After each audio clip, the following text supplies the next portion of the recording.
live in our country. Everything that happens here is going to affect every other place in the world. When stakes are so high, we will keep fighting. You were born for this moment. I'm ready to win.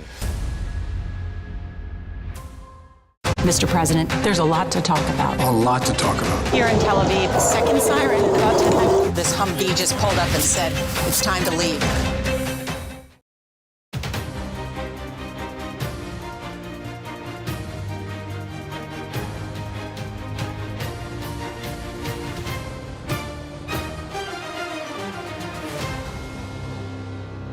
It's a very important decision. We're very well crafted, and I think it will go a long way toward bringing our country together. We need someone who knows the difference between right and wrong, between good and bad. We're going to discuss a number of things in terms of the priorities that certainly we have, which includes getting a hostage deal done, getting aid in, and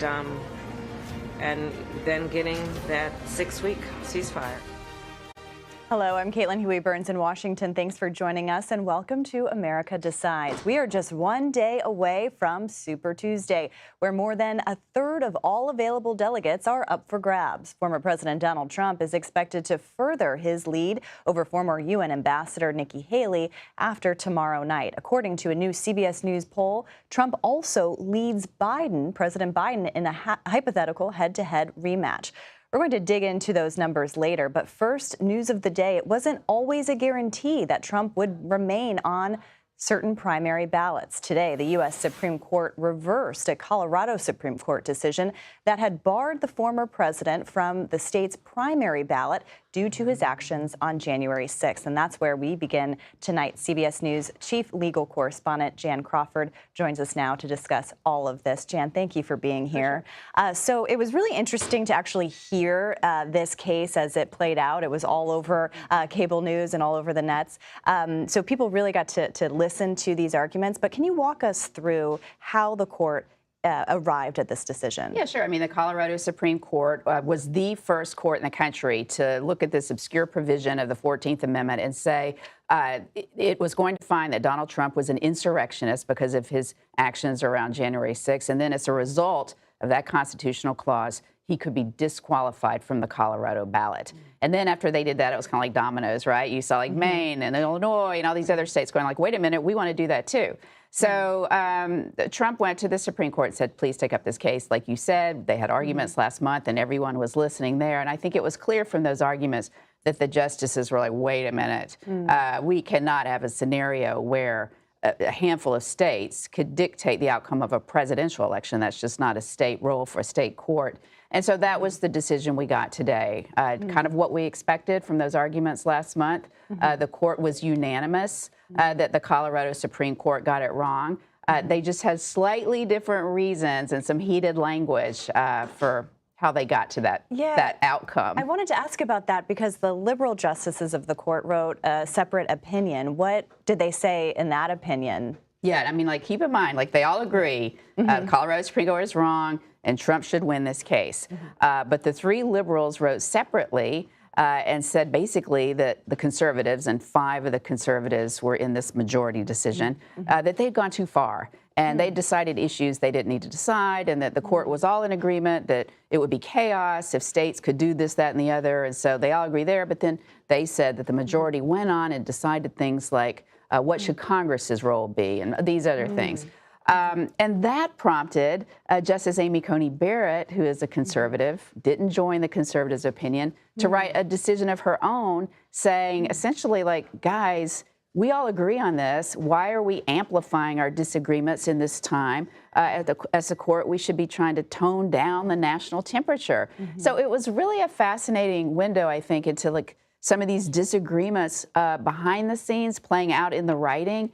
And I got to tell you, I mean, this is a court that today there was agreement, there was unanimity on the outcome, and you still saw them fracturing and on the result, on the reasoning. And I don't think that really bodes well for some of these upcoming cases that are hugely controversial, where they're definitely going to have different views on the outcome. And cases that are going to play such an outsized role in a election year. Right. I mean, taking up abortion medication, mifepristone later. And then the big Trump's one in April, right, case. whether or not Jack Smith, the special counsel, can even try President Trump for some of those actions and potentially, allegedly trying to overthrow, the election. So, that's all on the horizon. This is going to be a really difficult, controversial term for these justices to work through. So, today, I mean, yes, we've got unanimity on the outcome, and the Colorado Supreme Court's wrong, and this ends those state efforts. The Super Tuesday goes forward. Trump's on the ballot. Right. It's going to end all those efforts, but they're still arguing back and forth among themselves. On the reasoning. Yeah, it's kind of like the top line of a poll, but you dig down at the numbers and you really see some disagreements there. Or like you're saying, like, guys, just straighten up and, like, let's move on from this one.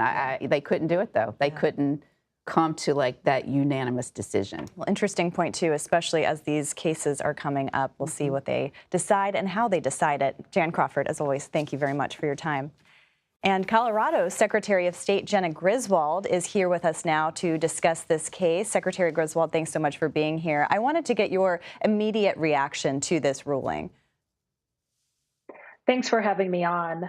First and foremost, I'm grateful that there is a decision. It's important that Coloradan and American voters all across the country know whether or not Trump is qualified as we go into Super Tuesday. But I'll also say I'm disappointed. It should be up to Colorado or any state to determine whether oath-breaking insurrectionists go onto our ballots. And ultimately, this case will allow federal candidates who are oath-breaking insurrectionists to get onto ballots without much question. That's because the Supreme Court has left it up to Congress to determine whether to pass a law or take action on oath breakers that are federal candidates. And with this Congress, that is very unlikely.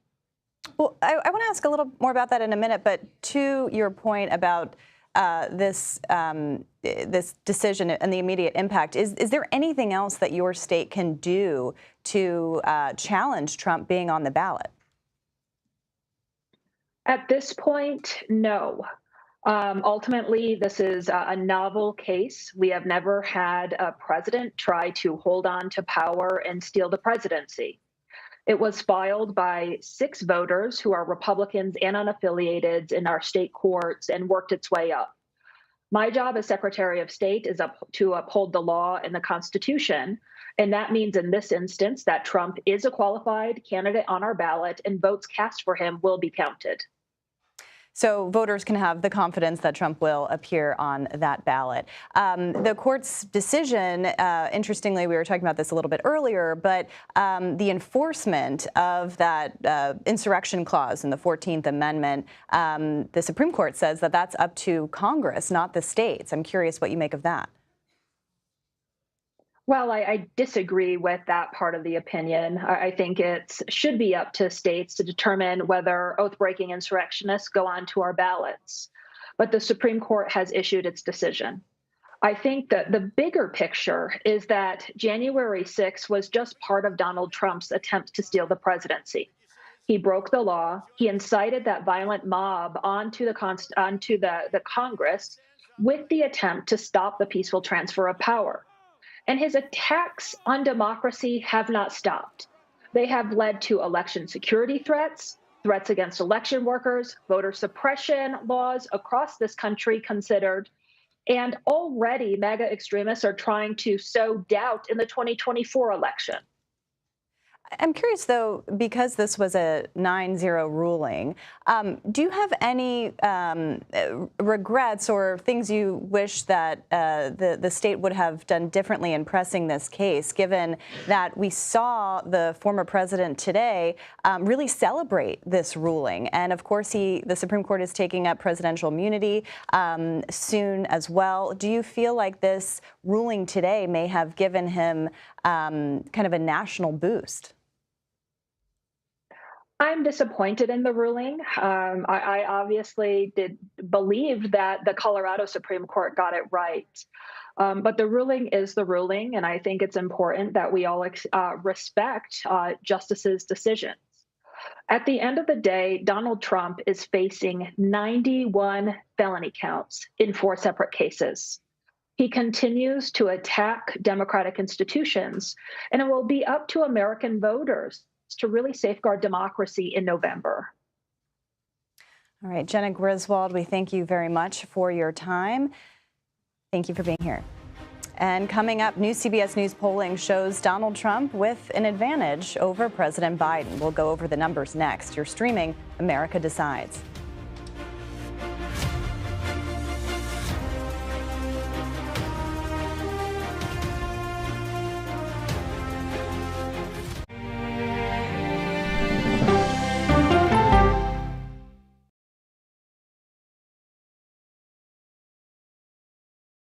Well, let me start with this. This really happened. Have you told the government? Did any of that make sense? What's your response? You want me to just What's keep wrong going? with that argument? What have you learned? Do you know why? Why? Why? It's time for 60 Minutes, Sunday on CBS.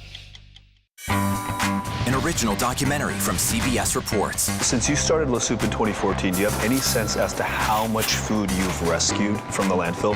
We've rescued 4.5 million pounds. I can't even fathom how much food that is. And that's one little person in one little city in America. We're going to call this chicken piccata.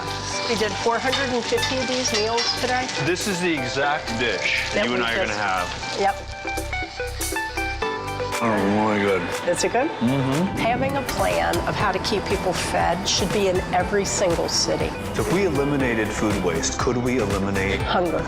Yes. Eating Trash, now streaming on the free CBS News app.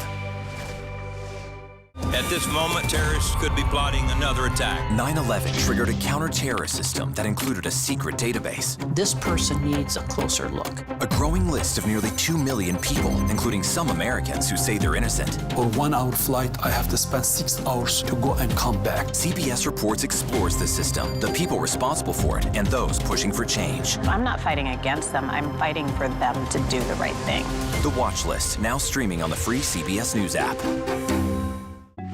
He was there when the war in Ukraine started. Extreme history. It's a big moment. The extraordinary story behind Sean Penn's new Paramount Plus documentary, Superpower, when we go person to person. An original documentary from CBS Reports. AI is among the most world-changing technologies ever. Curing diseases, scientific breakthroughs, making lives better. They can help us with medical discoveries, scientific discoveries, doing better agriculture, having cures for things like Alzheimer's. It's also going to really transform the way we work. The uplifting potential of artificial intelligence is limitless. It gives you a friend, somebody to chat with 24/7 that is non-judgmental. He makes me feel loved and desired. And so are its downfalls. The problem with all this AI is that it's unpredictable and uncontrollable. The choices we make now will have lasting effects for decades, maybe even centuries. The ChatGPT revolution, now streaming on the free CBS News app. It's like a screenplay, something straight out of Hollywood. Human remains found this week. The mystery would haunt investigators for years. A gripping true crime original, 48 Hours, now streaming on the free CBS News app. How can we become our best selves? That may be more about character than talent. The ultimate mark of your potential is how far you've climbed, not how high you've gone. Realizing your true potential with Adam Grant as we go person to person. And welcome back to America Decides. New CBS polling is giving Donald Trump the edge over current President Biden. The former president holds a 4-point advantage nationally. A major reason why appears to be the economy. Voters rated the economy under the Trump administration more fondly than they do under Biden. 65% said the economy was good under Trump, while 38% say the same about Biden's economy. Joining us now is Bob Costa. Bob is CBS News Chief Election and Campaign Correspondent. Thank you for being here. We appreciate it. So just digging into these numbers, this was interesting because you and I have been on the campaign trail talking to voters, and I've sensed this talking to Republican voters that they just feel uneasy about how things are right now, and particularly as it pertains to the economy, which is interesting because the economy, at least on paper, it looks good. But voters are not feeling it, and especially Republican voters who are having a better recollection of the economy under Trump. It's such an important point, Caitlin. You and I have spent so much time trying to listen to voters, really hear what people have to say, and they are putting kitchen table issues front and center in this campaign. So often the conversation in Washington and on Capitol Hill does not correspond to what we're hearing from voters. They really do care about the pain they feel at the pump in terms of their wallet, at the grocery store. And for the Biden administration, the challenge is talking about the economic gains they feel are there and vital and real and tangible to people, but who knowing that people also still feel inflationary pain at the same time. And you do see President Biden going out to places like Michigan and the Midwest to try to engage with working Americans, especially those who are part of a labor union, to say he's come through for them with some of his signature bills.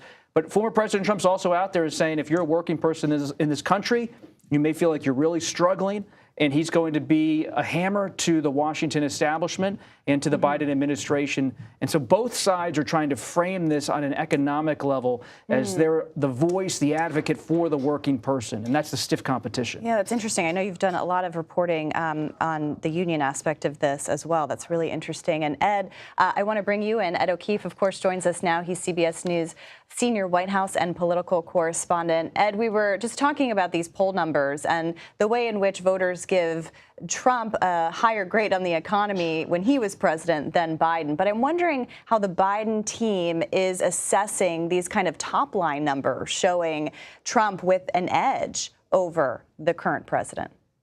Well, a few things, Caitlin, and it's kind of predictable when you're the guy that's trailing. They're questioning the utility of polls and whether or not they're truly capturing what the country is thinking. They see them as snapshots in time, not necessarily reflective of where things will be in November. They also point out there have been some other national surveys like ours that show the president with a narrow lead, and that for every 2 or 3 that show Trump ahead of the president, the Biden team would argue there's at least 1 or 2 showing the president ahead of Trump. So who are you to believe? And on the issue of the economy, I would point you to what he said to the New Yorker, the president himself, in an interview published today, where he said a lot of the things that I have accomplished are just beginning to kick in.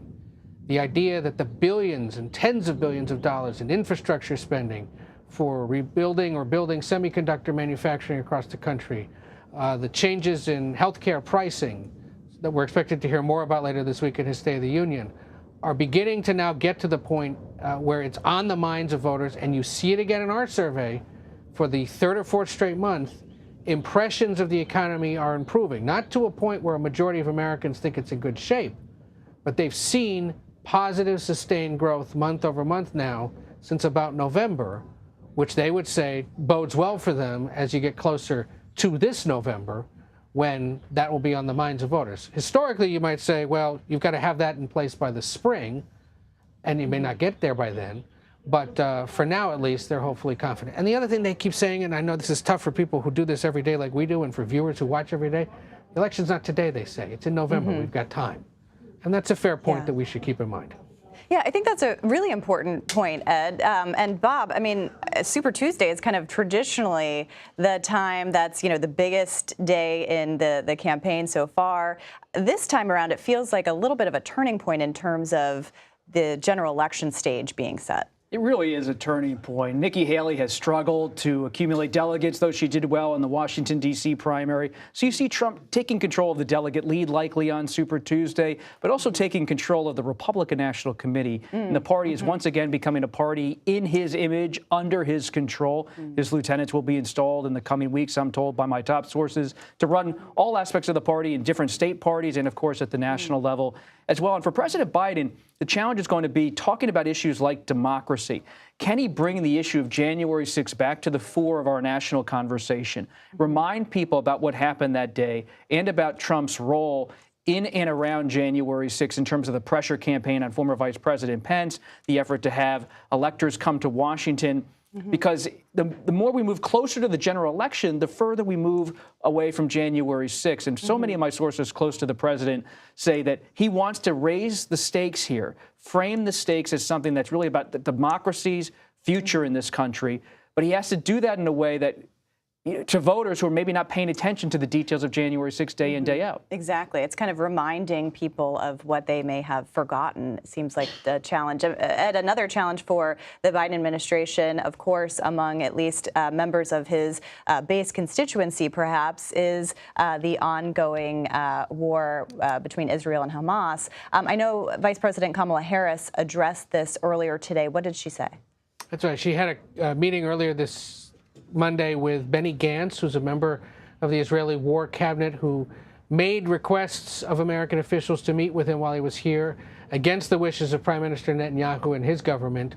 Gantz was here at the White House earlier for meetings with the Vice President, the National Security Advisor Jake Sullivan, and Brett McGurk, who's a lead envoy to the Middle East. The Vice President explained what the meeting was about before the meeting with reporters. Take a look. Well, we're going to discuss a number of things in terms of the priorities that certainly we have, which includes getting a hostage deal done, getting aid in, and then getting that 6-week ceasefire. You know, the president and I have been very clear that Israel has a right to defend itself, that we have got to make sure that innocent civilians aren't being killed, and that we've got to get these hostages out. And that is one of the highest priorities right now we have. And I'll tell you, the president has been an extraordinary leader in getting us to this point that we have the 6-week deal. And so Hamas needs to do its thing, as I talked about yesterday in Selma. The vice president in Selma, Alabama, yesterday had called again for a ceasefire lasting at least 6 weeks to allow hostages to be swapped. We should point out, Gantz is seen as a potential future Israeli prime minister. There's some intrigue about him coming here and the Biden administration meeting with him. He didn't get a meeting with the president because he's up at Camp David, still getting ready for the State of the Union address. And leaving a meeting with the Senate Minority Leader Mitch McConnell just a few minutes ago, he told our Capitol Hill producer Alan He, no, the Americans should still be talking to Netanyahu because, quote, there's a prime minister. So he's here for these meetings to take the temperature, but by no means signaling that he's about to challenge Netanyahu and try to take leadership of Israel. Interesting note on the politics there. Bob Acosta, thank you very much, and Ed O'Keefe, thank you very much. And speaking of this week, stick with CBS News for Super Tuesday coverage all day tomorrow, including a 1-hour edition of America Decides starting at 5 p.m. Eastern.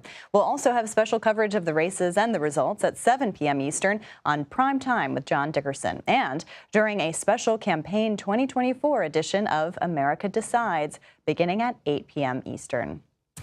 And President Biden will deliver the annual State of the Union address on Thursday. That's just one day before the government is set to partially shut down unless Congress takes action. We'll check in on Capitol Hill next. You're streaming America Decides.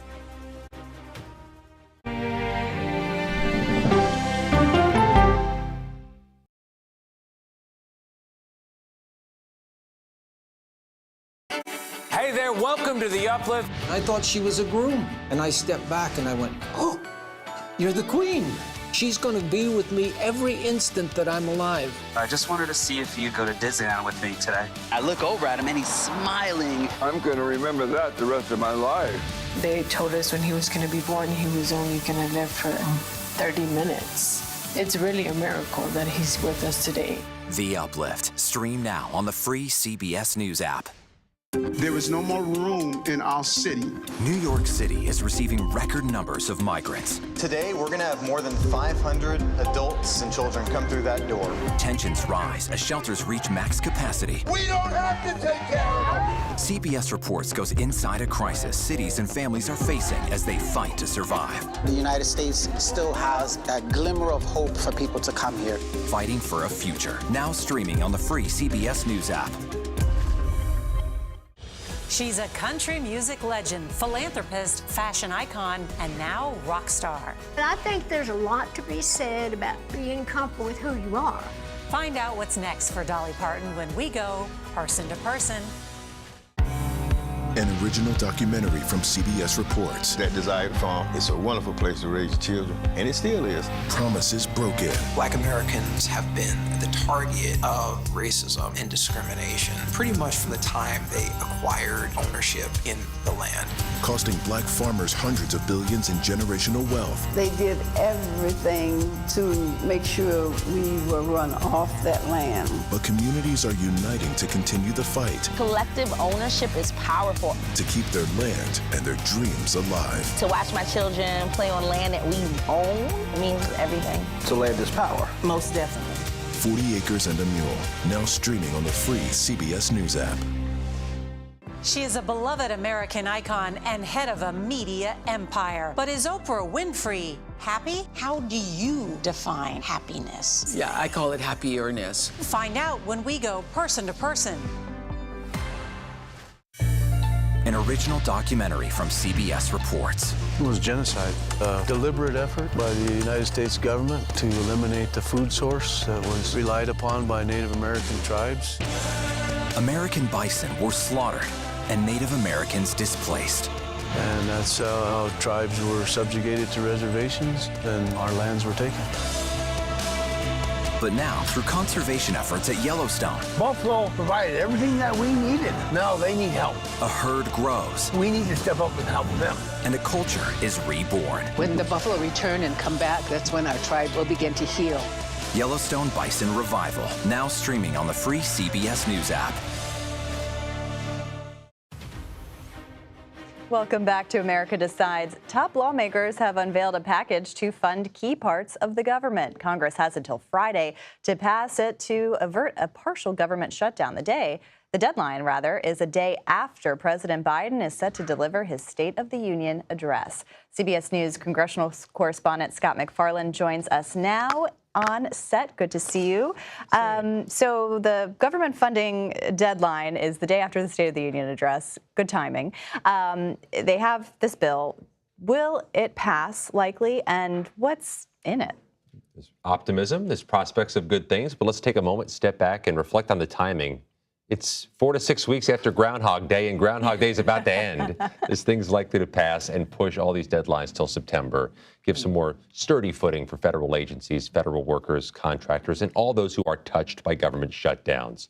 We know the prospects are good because each party's leadership, Democrats in the Senate, Republicans in the House, are spiking the football on what they're getting and the other side's not. What they're saying is advantageous for them and disadvantageous for the opposition. That's a sign both sides think they're getting a sufficient amount.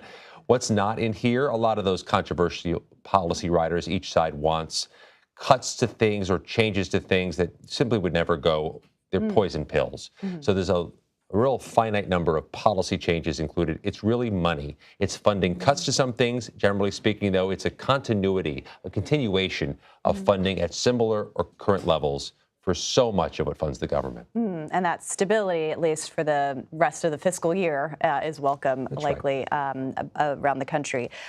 State of the Union is on Thursday. The president is obviously preparing for it, but I think everybody kind of looks in the audience and sees or wants to know who is there. And a lot of times lawmakers bring guests to send a message. Anything notable this year? There are going to be a number of them. They try to affect a messaging campaign by bringing certain guests to the State of the Union. It's a tradition that's going on for generations. But I think what you're going to see from Democrats is a synchronized message to try to lean into the issues involving IVF. You're going to have people with tethers to fertility treatments, having received them, having to help provide them, or having benefited from them as some way to reinforce what the president says, or to get the message out to the local communities, the local media before or after the speech about that issue. I think you're going to have Republicans bringing guests that are touched by the issue of border security, those who have stories to tell about issues involving migrants or issues involving major cities coping with the movement of migrants. That you're going to have that in the crowd as well. It's unclear if any of that amplifies what the president says, but it gives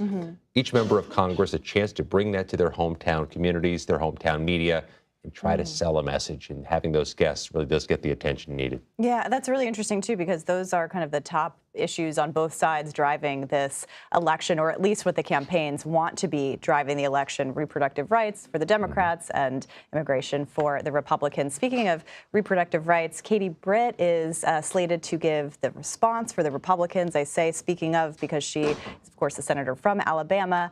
That's where that ruling was. She's seen as a rising star in the Republican Party. Significant that she is giving this address? I think quite significant. She's from Alabama. I think it's indicative of what Republicans expect the president to say Thursday or the Democrats to say in the weeks and months after. This is an issue that everybody's trying to measure. And I think Thursday will give you a good measurement with Katie Britt speaking as a young woman, as the junior senator from the state where this whole thing generated a few weeks ago. And I think it's at this point, everybody's expectation, the president has set aside a bit of bandwidth, perhaps quite a bit of bandwidth, to talk about IVF and reproductive rights, is something symmetrical to last year when he spoke about reproductive rights after the Dobbs decision. And this year, it seems like everybody's getting ready for some amount of talking about IVF. Yeah. Meanwhile, Republicans are likely to have some change in their ranks after November, with Mitch McConnell stepping down. John Thune has announced that he is looking to get into this race to replace McConnell. Not entirely surprising, but what is he advocating for? Well, he's bringing something with him that is necessary. Still the larger number, if not the plurality or majority of Republicans in the Senate are Mitch McConnell Republicans. John Thune could bring them all in to the fold early on. Interesting that he endorsed Donald Trump just before McConnell said he would step down from leadership. Scott McFarlane, a lot to follow on Capitol Hill this week. We appreciate you being here. Thank you. And that does it for us today. We will be back with another edition of America Decides tomorrow at 5 p.m. Eastern. You're streaming CBS News.